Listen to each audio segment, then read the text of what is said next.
내란 우두머리 혐의를 받는 윤석열 대통령에 대한 체포영장 집행이 임박했습니다. 헌정사상 현직 대통령에 대한 체포영장이 발부된 건 이번이 처음입니다. 이번 영장 발부가 어떤 의미인지, 향후 절차는 어떻게 진행되는지 백인성 법조 전문 기자와 함께 자세한 이야기 나눠보겠습니다. 안녕하세요. 자, 백 기자. 일단 체포영장이 발부됐는데 법원이 밝힌 사유 뭡니까?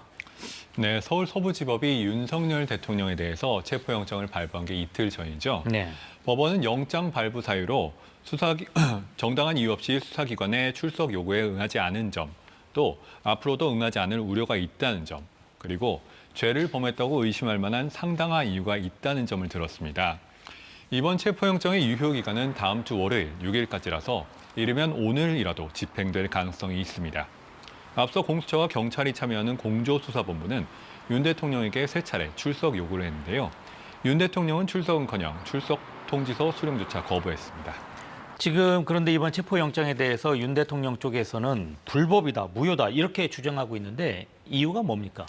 맞습니다. 윤 대통령 측에서는 영장 청구 과정에서도 이 수사기관 조사에 응하지 않은 정당한 이유가 있다 이렇게 주장을 했었는데요. 네. 요약하면 공수처가 수사할 수 있는 범죄 범위 안에 내란 혐의가 없어서 공수처가 청구한 체포영장도 자연스럽게 위법이라는 주장입니다. 네.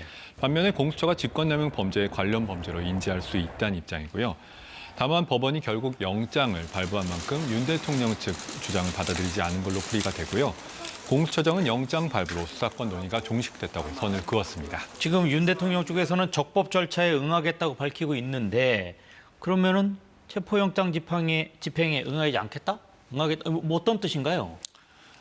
윤 대통령 변호인단이요. 체포영장 발부 직후 기자회견을 열고 불법적인 영장 청구는 무효다 이렇게 주장을 했습니다. 네. 그러면서 적법한 영장에는 응하겠다 이런 말을 계속 반복했는데요.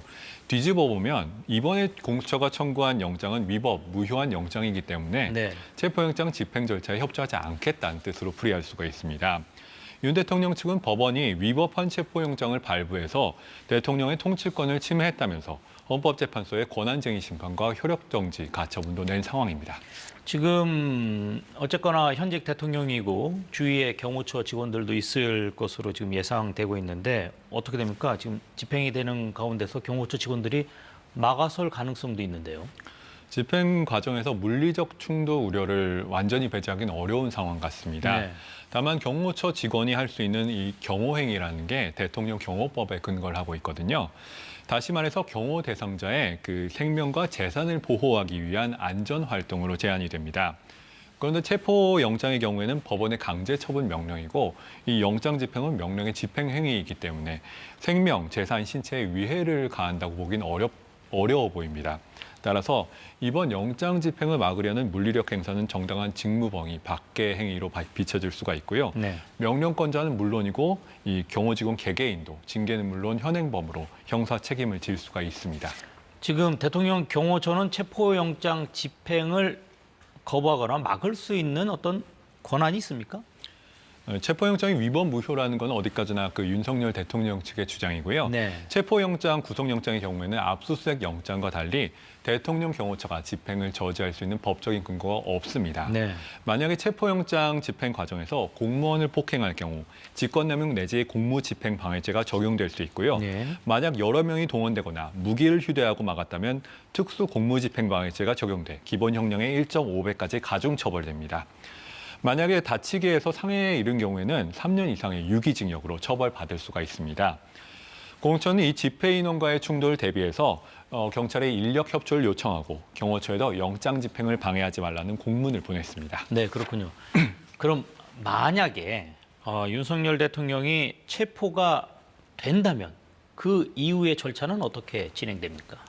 형사소송법이 규정을 하고 있는데요. 피의자 체포 시점부터 48시간 안에 죄송합니다. 체포된 피의자에게 구속영장을 청구하지 않으면 그 피의자는 석방이 되도록 정하고 있습니다. 네. 지금 당장 구금 예정 장소는 의왕 서울구치소인데요. 이 때문에 윤 대통령은 구치소와 공수처를 오가거나 아니면 정부 과천청 사이에 있는 공수처에서 머물면서 조사를 받을 걸로 예상이 됩니다. 공수처는 윤 대통령에 대해서 100페이지 분량의 질문지를 준비했다는데요.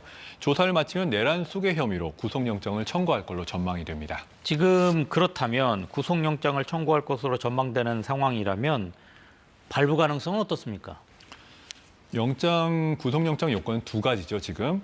도주 우려와 증거인멸 가능성 두 가지인데 네. 체포영장 요건과는 다르기 때문에 또다시 심사를 진행을 해야 합니다. 네.